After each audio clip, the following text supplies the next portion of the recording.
న్యాయం చేయాలని పోలీసు వాళ్ళని వేడుకుంటున్నాం సార్.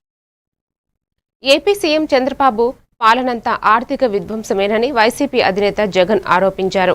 ఆయన తాడేపల్లిలో మీడియాతో మాట్లాడుతూ కూటమి ప్రభుత్వం ఆర్థిక విధ్వంసాన్ని కళ్లకు కట్టినట్టు కాగ్ రిపోర్టు చెప్పిందన్నారు. చంద్రబాబు హయాంలో రాబడులు తగ్గాయి, రాష్ట్ర ఆదాయం తగ్గింది, ఖర్చులు పెరిగాయి అని తెలిపారు. సీఎం చంద్రబాబు ప్రతిసారి ఎన్బీసీని ఉల్లంఘిస్తూనే ఉన్నారని ఆరోపించారు.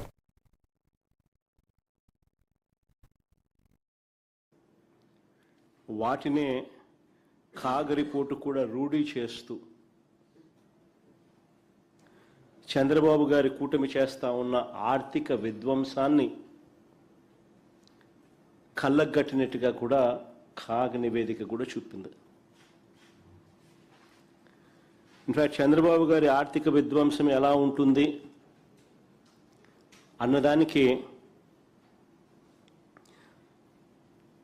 కొన్ని ఎగ్జాంపుల్స్ మీ అందరి దృష్టికి కూడా తీసుకొస్తా ఉన్నా.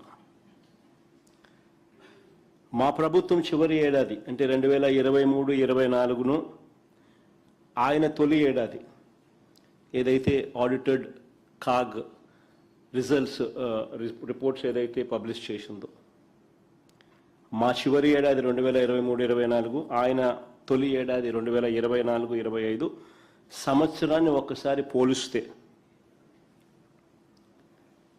చాలా స్పష్టంగా కూడా కొన్ని విషయాలు కనిపిస్తాయి.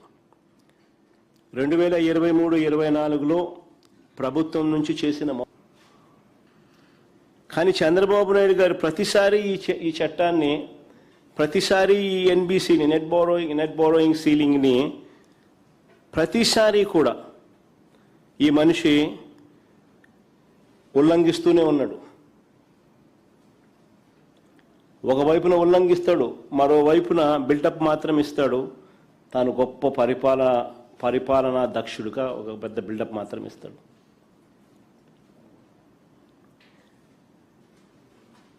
వాస్తవాలు చూస్తే 2014 నుంచి 19 కూడా, అంటే గతంలో చంద్రబాబు నాయుడు గారు ఇంతకు ముందు ముఖ్యమంత్రిగా ఉన్న